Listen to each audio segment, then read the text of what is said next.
अगर स्वप्न में दीक्षा मिल जाए 3-4 बार तो फिर क्या समझना चाहिए? भगवद आज्ञा है, स्वप्न को प्रत्यक्ष दीक्षा ले लो।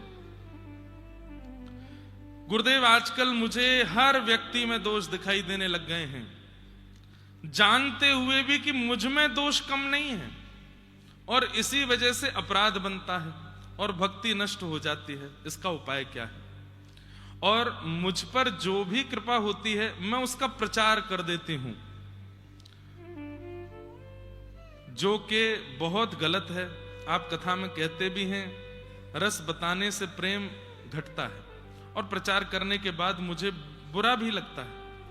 यही सब कारण की वजह से भक्ति नष्ट हो रही है। गुरुदेव क्या करें? और किसी वैष्णव पर यदि कृपा होती है तो मन में ईर्ष्या का भाव आता है। इस बात से बहुत पीड़ा होती है। ये पत्र तो एक ने लिख के भेजा है, पर 90% लोग ऐसे ही हैं। और किसी वैष्णव, और एक आखिरी बात, यदि कोई वैष्णव या ब्रजवासी ही कुछ गलत कार्य, गलत बात या कुछ करे हमारे साथ, तो उसके प्रति कैसी बुद्धि रखनी चाहिए? इन सब पर ही तो हम बात करते रहते हैं पूरे दिन। सब में दोष दिखना, अपने आप में गुण दिखना, अपने ऊपर होने वाले अनुभवों का प्रचार कर देना, ये सब आप स्वीकार कर रहे हैं, यहां लिख करके मुझे बता रहे हैं, लेकिन आपके स्वयं साथ नहीं घट रहा है। इसका मतलब क्या है? नाम आश्रय उचित रूप से नहीं, और आपका उद्देश्य भगवत प्राप्ति नहीं बना है। व्यक्ति का उद्देश्य यदि स्पष्ट हो जाता है ना कि मुझे ये प्राप्त करना है, तो उसे प्राप्त करने की जितनी योजनाएं होती हैं वो सब कर देता है। ये जिन्होंने पत्र लिखा है या ये व्यवहार जिनका भी है, उनका उद्देश्य स्पष्ट नहीं है। उन्हें ठाकुर जी की प्राप्ति करने से कोई अभिप्राय नहीं है, इसलिए ये सारी चीजें स्वीकार करने के बाद भी बनी हुई हैं।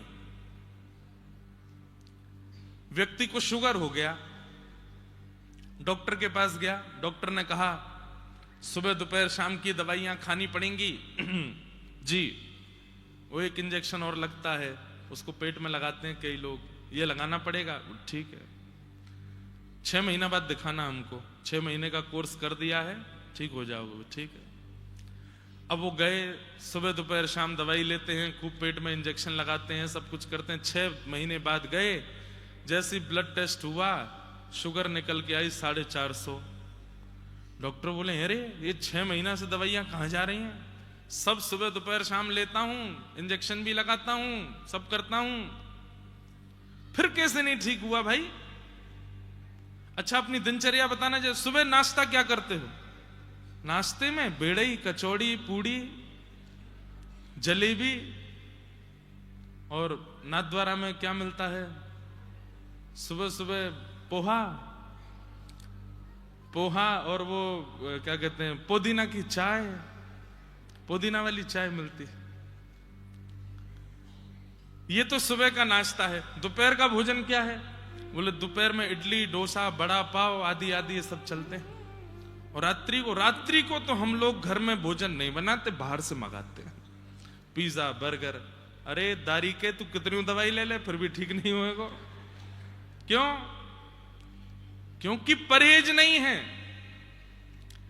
ये जिन्होंने पत्र लिखा है या इस प्रकार का व्यवहार जिन किसी का भी है, वो कथा तो सुन रहे हैं, वो नाम तो कर रहे हैं, वो तिलक तो लगा रहे हैं, इसका मतलब दवाइयां ले रहे हैं, लेकिन परहेज नहीं कर रहे हैं। परहेज क्या है?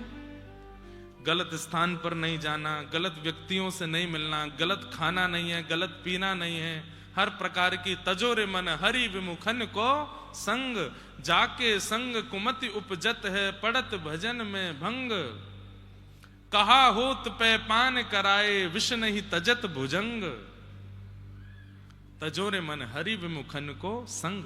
मतलब औषधि तो ले रहे हो आप, कथा सुन रहे हो, स्वीकार भी कर रहे हो कि मुझ में ये सारे दोष हैं, तिलक स्वरूप भी लगाते ही होंगे, नाम जप भी करते ही होंगे, लेकिन परहेज नहीं कर रहे हो। परहेज ना करने के कारण ये दोष आ रहा है और ये दोष अभी तक बना हुआ है। इसलिए परहेज करना भी प्रारंभ करो।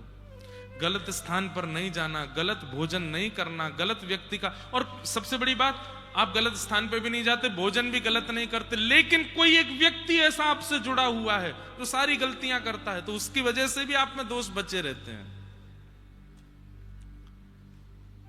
औषधि लेने के बाद भी रोग ना जावे, इसका मतलब आप कुछ तो ऐसा सेवन कर रहे हो जो आपके रोग को बनाए रखा है।